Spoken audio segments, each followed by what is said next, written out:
Want to make sure you never miss a new release from the official Creepypasta.com YouTube channel again?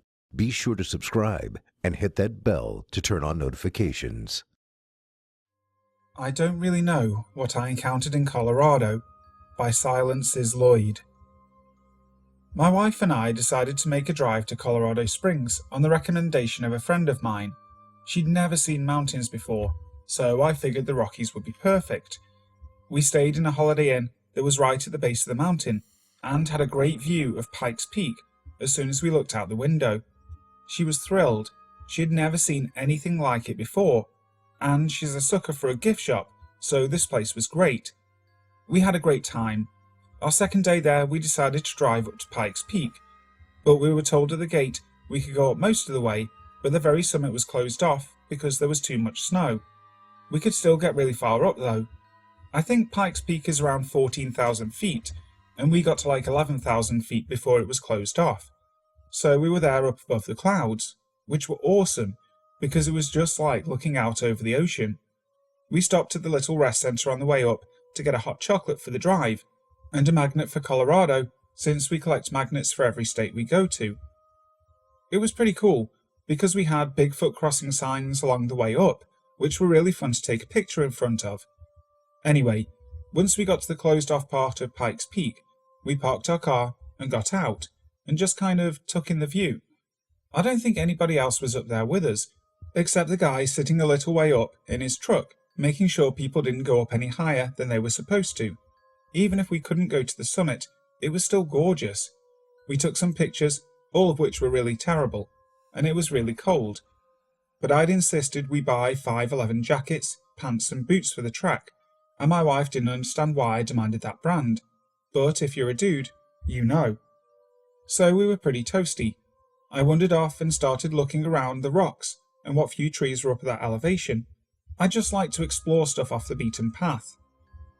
I heard some snow crunching nearby and assumed it was another sightseer, so I moved toward the sound of the crunching snow, but didn't see anybody.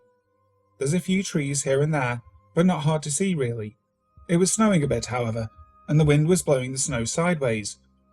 I'd gone pretty far from my wife at this point, and didn't want to stray too much farther, but I was honestly hoping to see a wolf or something. I found tracks in the snow, and they were pretty small, so I was really hoping to see a wolf. I did not see a wolf. At first I didn't see anything. I followed the tracks around a tree and kind of carefully peeked around it, but I didn't see anything. The tracks stopped there though. I didn't get right up on the tree, because if it was a wolf, I didn't want to get face to face with it. What I did see, eventually, was a pure, white thing scurry away from the exact location I was looking. It was pure white. I'm not sure if it was invisible or just blended in perfectly with the snow. It moved on all fours, had a huge, bulbous head, kind of like the way you think the typical version of an alien would look, and it had a spindly body. Its arms and legs were super skinny, and its body wasn't a whole lot bigger. Its arms and legs themselves were really long. I'd say it was probably between 4 and 5 feet tall if it was standing upright. It was a bit hard to tell with it on all fours, and in the snow. It turned around and took a look at me, and had these really small black eyes, and no defining features. Its eyes were really far apart, and almost on the side of its head. Its fingers and hands were buried, but when it went to move, I saw what its hand looked like. It had fingers that were way too long, like not E.T. long, but wiry, spindly fingers. It looked at me for just a second, and then leaped forward away from me, and as soon as it landed in the snow, it was invisible again, or I just couldn't see it. Then it hopped again, and it jumped a good 6 feet or so from a dead stop, and took off running. It ran away from me and scaled some rocks in the distance, like it was nothing, and crawled along the cliffside. Whenever it was in the snow, it looked invisible though. I'm not sure if that's because it was all white, or because it was actually turning invisible. Anyway, in a few seconds, it was gone. When I got back to my wife, she was waiting in the car, and didn't believe a word of it, and thought I was just trying to scare her. To this day, she still doesn't believe me. The Thing in the Woods by Johnny Ringo 12. About 6 years ago, over the summer of my junior year, going into my senior year of high school, I experienced something that I can't quite shake off to this day. My friend's parents were going out of town for the weekend, so myself and 3 others planned a sleepover so we could all hang out and be as loud as we want.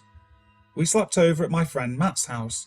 His house was located on the east side of town, where a small wooded area was located. That night, we all mentioned how we should sleep on his trampoline, since it was warm that night and none of us had done it before. Matt was a little concerned with the idea because he had mentioned that homeless people and sometimes deer wander in and out of the little forest next to his house. There was no fencing separating us from the woods, so anything could go in and out of the yard, into the forest, and vice versa. I told him we were going to be fine, and that there was nothing to worry about. Boy, did I wish I could take that statement back. We started setting up our spots on the tramp, getting cozy and just hanging out looking at our phones.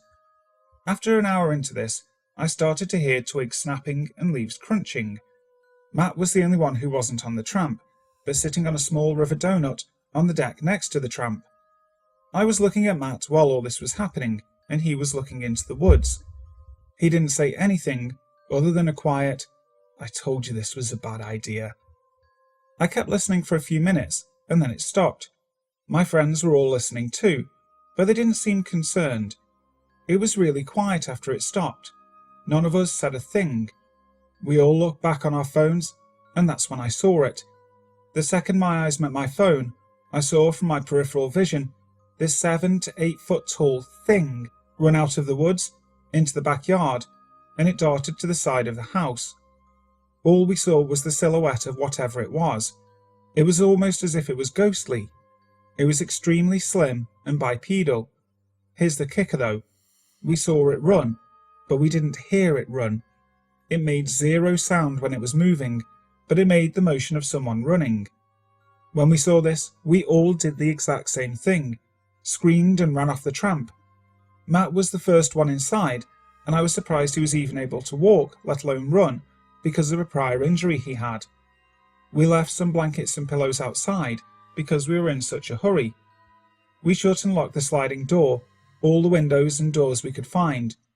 We kept looking out some of the windows to see if we could see anything, but there was nothing.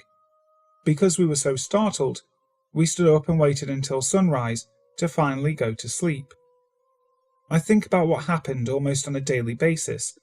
Everyone I have told has a theory that it escaped from the mountains next to the forest. For a little backstory, I live in Magna, Utah. The mountains on the east side that separate us from Thule are said to house some sort of military secret base, where experimentation and other things are done on who knows who or what. My Bridge Encounter with the Rake by bytesizedofficial. I was in Croydon, Indiana, and in the summer of 2017.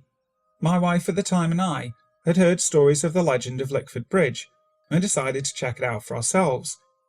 The story goes that back in the day the man who used to own the land would take his workers to the bridge and slit their throats, then dump their bodies into the river below.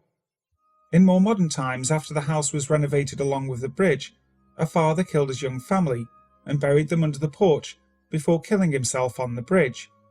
There's apparently police records from the time, and you can see where it appears the porch of the house has been dug up.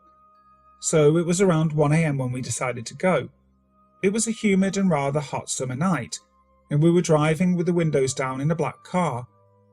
As we turned down Lickford Road to go to the bridge, which was pretty far back in the boonies, it began to get colder.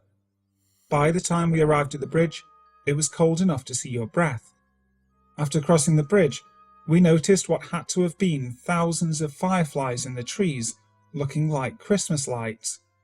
Even after going to the house, we never felt any sense of dread or fear, just a general spooky vibe from an abandoned building.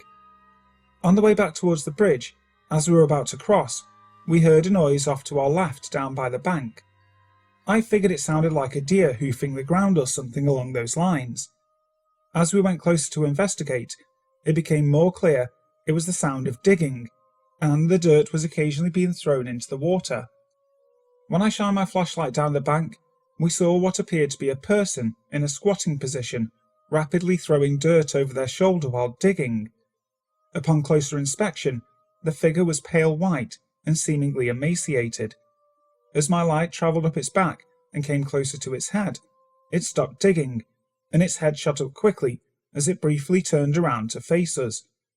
All I remember seeing were sunken black eyes. We made a break for the car. Now the black car was covered in dust from the dirt road leading to the bridge, and when I shined my light on the car, I saw several handprints with elongated fingers. We drove away and vowed to never come back. Was it the Rake? Or maybe something else? Something is stalking outside my house, by JP Delta 6. So for a few months now, something weird has been hanging around and outside my house.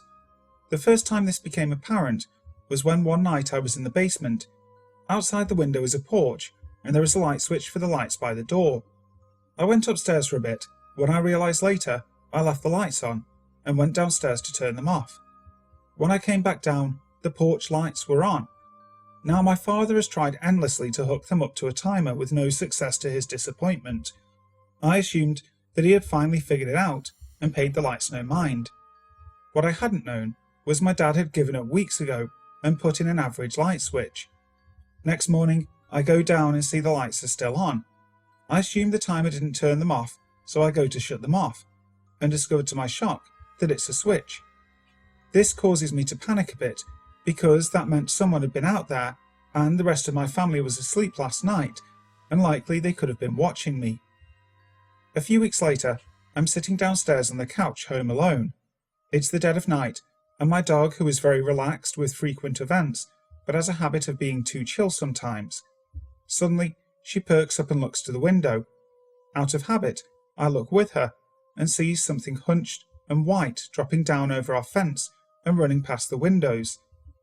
Thanks to the dirty windows and the glare of the lights, I couldn't even hope to make out what I saw, or how big it was, but I yelped and panicked and called my buddies. They were sceptical and told me it was probably a raccoon, and I ended up agreeing. I went outside with my dogs, my older chocolate lab and my German puggle, the one who had been with me before.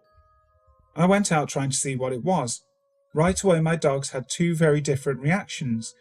The lab was pacing and sniffing and looking around, being very anxious. The other was wagging her tail and looking at the trees the way she does when I have treats. Suddenly, from said trees, I hear a loud groan. These are big strong old trees, and they don't groan, not unless something is on them. And a mountain lion who went up them a year ago proved that. Now I tried shining a light up there, but saw nothing. But the trees are thick, and it wasn't until that mountain lion growled last time that I saw him up there in broad daylight. I ended up going inside, because my puggle was moving between the trees with the same look. My lab seemed to be getting increasingly anxious, but now was staying away from the trees and just watching them, my puggle and me. And I wasn't seeing anything. All night I heard weird things. The worst was a loud slam, like a tree branch had fallen, but there was nothing there. And my puggle kept going to the windows and acting unhappy about being kept in. The rest was like the sound of something on the roof, pebbles being thrown at the window, and the return of a woodpecker, who should have been dead after my cats got the poor thing with a vengeance. Now here was the climax that drove me to tell this story. It's been a couple of months now, and I've mostly forgotten about it.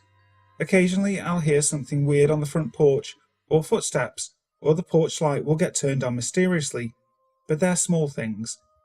Tonight I was with my sister and FaceTiming a friend in the basement again, when we hear a screeching sound. Now my first concern was my 2 or 3 cat siblings who had taken to taking over the area, which meant they liked to fight the raccoons.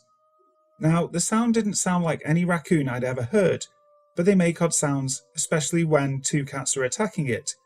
So I run to the window in the next room, where I believe I'll be able to see them, then go out to break the fight up from a safe distance, but I instead let out a scream and a flurry of curse words. Outside, standing taller than me for sure, was a gaunt white humanoid figure with its back turned to the window, When I got back to the window and looked back out of it, it was nowhere to be seen. I first thought it was my mind playing tricks on me. There was snow on the ground, and I was dying for a rational explanation because it scared me so bad. I was shaking. I've told my sister, and she laughed at me. I went upstairs later that night and got everything ready for the night and locked up. When I went back out front, I froze. I could see my cat, who seemed agitated, but calm for the most part, on the garage roof, looking at something on my porch. That something was the same white figure, back turned again, except this time it was squatted down and looking at my cat. It didn't seem confrontational itself. But then, for God's sakes, this sent me into tears. It turned its whole body, twisted, and it seemed to kind of straighten as it did. I can only think of a meerkat as an example. But it was so sudden, I was sure I heard bones crack through the window. I never saw the face. As soon as it turned, fight or flight kicked in, and I ran into my bedroom as fast as I could. The last thing I saw of it as I slammed my door was it on the railing, as it leaped towards what I assumed was the nearby tree. Ever since, I've been in my room, shaking, crying, and wheezing in a hysterical fit. I like paranormal stuff, but it's a hard no on experiencing it. Now that I've calmed down enough to relate this, I've been thinking about its actions and back to the previous events. I'm trying to explain this to myself. I'd first draw a comparison to the creepypasta creature, the Rake. That didn't help my panic, as you imagine. But the Rake was highly hostile. This thing seemed so calm and relaxed most of the time. I don't know what I saw, and it's freaking me out. Chased by Unknown at a Golf Course by Sugaeggro. My best friend and I were only 15 and 14 at the time, and just kind of being hoodlums, goofing off and walking around the golf course at his apartment complex. It wasn't unusual for us to walk around the place, just smoking cigarettes and talking about a load of dumb shit. This specific occasion we were walking around, and ended up making our way to the golf course trail around 7:30 if I had to estimate. It was summertime and we were just enjoying ourselves and being cool, smoking Marlboros and walking the trail as it was starting to get dark, and we were making our way to the other side, kinda close to the exit nearest his apartment. We had stopped by this little pond, still puffing down menthols and bullshitting among ourselves. It was at this point I noticed something strange, a dark silhouette kinda moving along the trees. The harder I looked, I started to see a humanoid type figure walking with a very inhuman stride, seemingly getting faster after I pointed it out to my buddy. Immediately, my bestie pointed out a second identical figure directly behind it, when suddenly the figures cut left towards us from the tree lines, probably a good 300 or 400 feet away, with a pond between us. They were clearly headed straight in our direction. While one was cutting around the pond, the other seemingly just ran through the pond. It was at this point we started panicking and immediately took off toward the apartments. I was a bit chubby, so my buddy, who was much slimmer than I, really gapped me at first.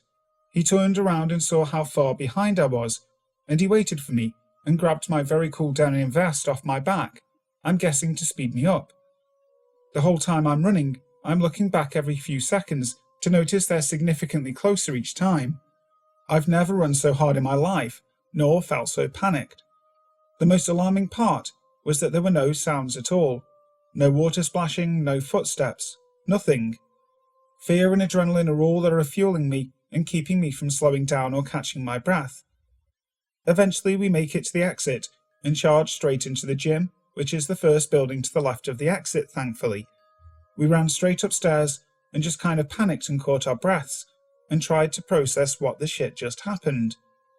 We started to calm down a little, while still being very, very shaken up, and walked out after what felt like half an hour of hyperventilating, but realistically, it was like 2 or 3 minutes.